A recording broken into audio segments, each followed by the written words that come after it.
Bonjour à toutes et à tous, soyez les bienvenus pour ce bilan hebdomadaire bourse.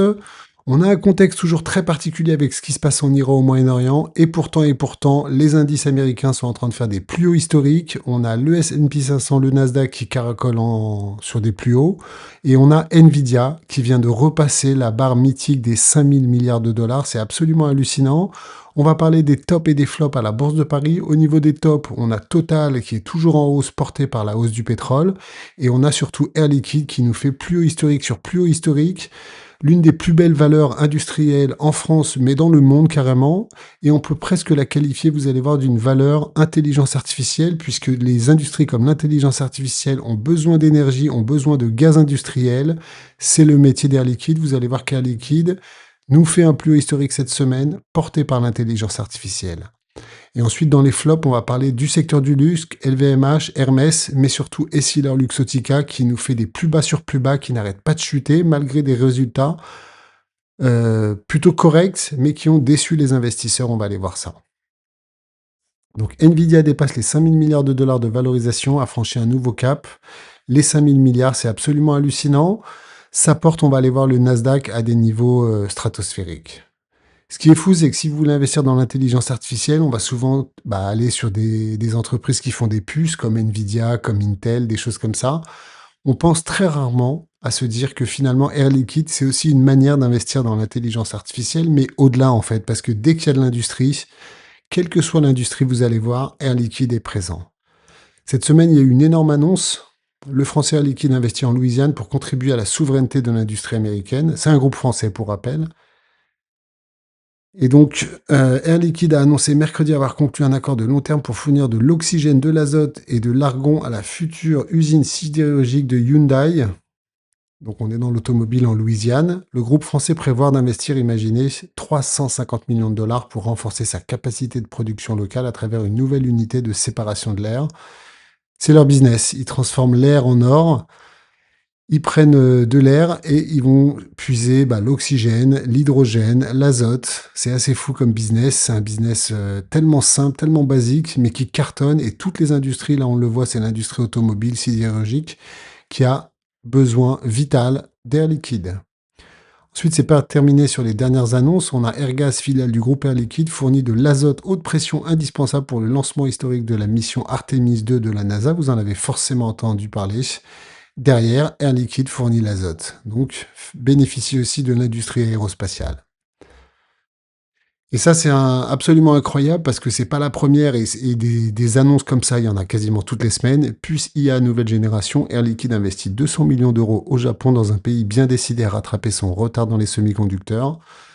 Afin de répondre à l'expansion de capacité d'un important acteur des semi-conducteurs au Japon, le spécialiste français investit 200 millions, imaginez 200 millions là, 300 millions là, c'est en milliards ce qu'ils investissent et derrière ça va rapporter des dizaines de milliards. Donc d'ici 2028, toujours pareil, des volumes d'azote, d'oxygène et d'argon ultra pur. Vraiment indispensable dans l'intelligence artificielle. Et on voit qu'ils sont sur le chemin critique. Pour faire de l'intelligence artificielle, il faut des machines, des supercalculateurs. Ces machines, elles consomment de l'énergie et pour les refroidir, pour les maintenir dans des bonnes conditions de pureté, on a besoin de tous ces gaz. C'est le métier d'Air Liquide. Ils sont rendus indispensables dans toutes les industries qui existent. Vraiment, si vous pouvez me sortir n'importe quelle industrie, derrière, il y a Air Liquide. Et je ne vous parle pas bien sûr du médical, les hôpitaux et autres, qui sont aussi des gros clients d'Air Liquide.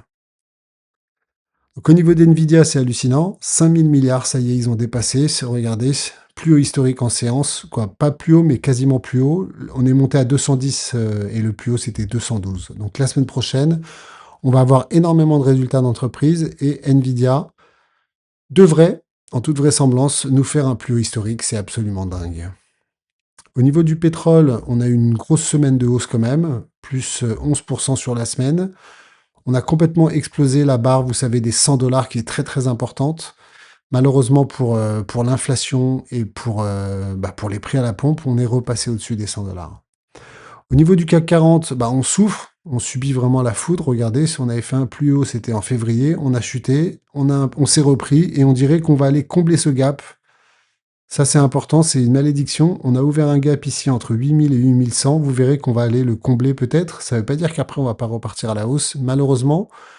Vous voyez que le contexte, dès qu'il y a des mauvaises annonces sur le flanc géopolitique, la bourse de Paris souffre, les indices européens de manière générale. On dirait que le S&P 500, la bourse US, eux, ils sont dans une autre planète, plus haut historique cette semaine, plus haut historique sur plus haut historique sur le S&P 500. Et je vous parle pas du Nasdaq, qui encore vient de nous faire un plus haut historique. Donc absolument dingue ce qui se passe, porté bien sûr par Nvidia, porté par Intel aussi, qui a annoncé qui a fait plus 25%. Au niveau des valeurs de la bourse de Paris, on a Total Energy qui est toujours sur une très très belle dynamique, hein, plus 3,48, depuis le début de l'année quasiment plus 40%. Avec un pétrole qui rebondit, bah, peut-être qu'on va aller chercher des plus hauts historiques sur Total. On est toujours sur une très belle dynamique. Après, est-ce que c'est le moment d'acheter du Total? On va aller faire une analyse très long terme de tous les dossiers qu'on va aller voir là. On va aller les voir en weekly et en monthly pour voir vraiment les indicateurs, parce que pour moi, ce sont des valeurs retraite pour préparer sa retraite. Donc, je ne regarde pas les analyses graphiques à court terme et autres. C'est weekly, voire du monthly. Ensuite, Air Liquide, c'est la folie. Plus 17%. On est sur des plus hauts historiques. On vient de fracasser un seuil important. Je pense qu'on se dirige au-delà des 200 euros. L'entreprise a dépassé il n'y a pas si longtemps, en ce début d'année, la barre mythique des 100 milliards de capitalisation. On est très loin des 5000 milliards de Nvidia, mais en France, 100 milliards, c'est des très grosses valorisations. On a, Total, par exemple, c'est 168 milliards.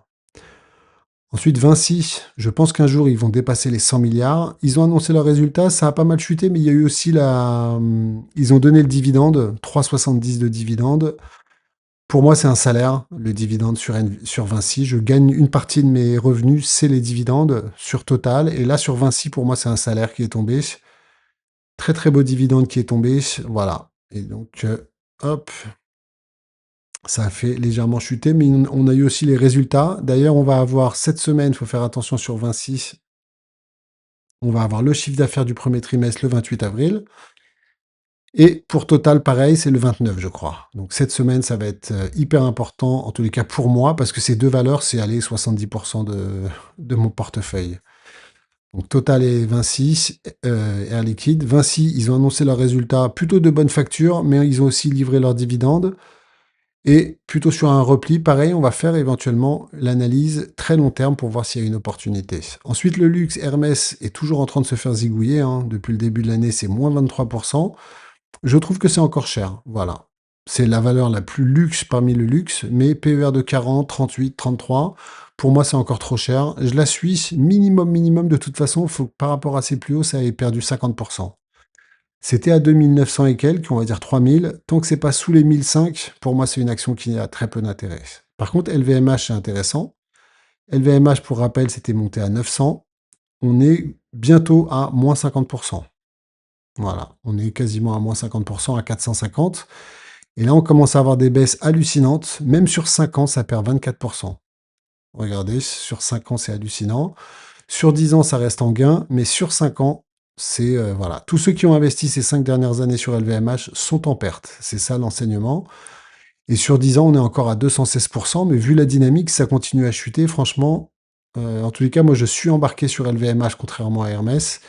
Et on va aller voir au niveau graphique. Le PER devient plutôt croustillant. Du luxe, comme ça, numéro 1 mondial du luxe qui se paye 22 de PER. Là, par contre, ça redevient intéressant. Après, je pense que sous les 20, ça sera. Ensuite, Essilor Luxottica qui s'est fait complètement dégoupiller. Ouais. Dézinguer. Moins 10% sur la semaine, même plus, je pense. Moins 4, moins 2, moins 4, ça fait moins 15 plutôt. Et on est sur un plus bas depuis pas mal de temps. Et on commence à se retrouver, il y avait un gros niveau de support ici, on est en train de l'exploser sur les 190, on verra les risques sur cette valeur. Après, c'est une valeur qui reste quand même chère quand on regarde le PER 2025. Ensuite, ça chute 2026-2027. Voilà, donc à suivre, ça a pris très très cher Essilor. On va aller regarder les graphiques. Total, on voit que c'est en train de se retourner hein, depuis la surchauffe sur le RSI. Là, je suis en weekly. Ça a l'air de se retourner sur le MACD. Après, si vous regardez en mensuel, on est aussi en surchauffe sur des niveaux historiquement hauts, sur Total. Après, le contexte géopolitique, même si le RSI est haut, peut le faire aller encore beaucoup plus haut. En tous les cas, il y avait besoin de cette respiration. On verra si c'est une simple respiration avec le MACD. Est-ce qu'on fait un dead cross, on cross ici, ou est-ce qu'on rebondit à un moment donné? Peut-être qu'on est sur un bull flag aussi, c'est clairement possible. Ensuite, Air Liquide, on voit qu'on est quand même en surchauffe. On n'est pas loin des niveaux élevés, même si on est déjà allé au-delà des 70. On est chaud aussi au niveau du weekly. Sur le mensuel, regardez, c'est très particulier quand vous analysez ça. C'est que sur le mensuel, on n'est pas loin de faire un Golden Cross ici. Voilà, il y a une phase de digestion et on est en train de repartir. Maintenant, au niveau du RSI, on commence. Il y a du mou, hein, on peut aller beaucoup plus haut. Voilà, peut-être une phase sur du mensuel qui nous indique qu'on repart peut-être sur un gros cycle haussier sur Air Liquide. Ensuite, 26, gros niveau de support ici, de résistance, pardon. On a vraiment du mal. Est-ce qu'on fait un double bottom ici? Regardez, on s'est cassé les dents. Boum. Est-ce qu'on va descendre sous les 50? C'est possible. Et au niveau du MACD, c'est pas très joli aussi. Quand vous regardez en mensuel, forcément, gros niveau de résistance, on n'a jamais réussi à le passer. Je pense que le jour où on le passe, la hausse peut être hallucinante, mais tant qu'on ne le passe pas, le risque, c'est de rechuter violemment. C'est ce qu'on voit sur le MACD, sur le RSI, c'est en train de se replier. Enfin, Essilor Luxottica, pour moi, la plus belle opportunité du moment. Voilà, ça a chuté sur les 193. Malheureusement, ici, pour moi, c'était un gros niveau de support. Ça avait rebondi ici. Imaginez, on s'est cassé ici, c'était une résistance. Ici, c'était un support. Ici, c'était un support, on a fait comme si on rebondissait. C'était parfait. Et boum, patatras, contre-pied. Et regardez le MACD, on a l'impression qu'il allait golden crosser. En fait, il est en train de rechuter. Le RSI, c'est pareil. On a l'impression qu'il rebondissait. Et il rechute. Donc, à chacun de juger s'il y a une opportunité. Je pense que ce qui vient confirmer qu'il y a peut-être une grosse opportunité, c'est le mensuel. Ici, on a fait double top sur les 30 de RSI. On n'est pas loin de 30. On n'y est pas. On est à 39. Donc là, moi, je pense que si ça continue encore à chuter, je pense que si on se rapproche, ici, ça n'a pas tenu. Je pense que les 140 devraient tenir. Si les 140 ne tiennent pas, on aura les 126. Mais je pense que quand on arrivera sur les 140 éventuellement, si ça chute violemment, 140, on sera à 32 RSI en mensuel. À titre personnel, je ne ferai pas la fine bouche. Regardez le MACD qui s'écroule.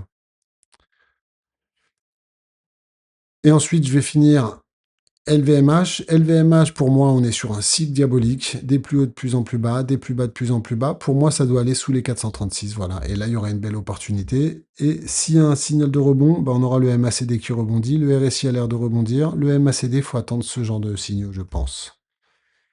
Et si on se met en mensuel, bah, c'est flou, hein. Ça remonte, ça redescend. C'est très particulier. On a l'impression que le RSI doit aller taper les 30 avant de rebondir. Et enfin, Hermès, on a touché les 30. On est toujours mou au niveau du MACD. Et on va prendre du recul en mensuel. Waouh, on est quasiment sur des plus bas depuis 20 ans. Ouais, on est sur des plus bas historiques sur le RSI. Après, il y a eu 20 ans de croissance incessante. Et donc, il ne faut pas se précipiter pour moi. Il y a eu 20 ans de hausse.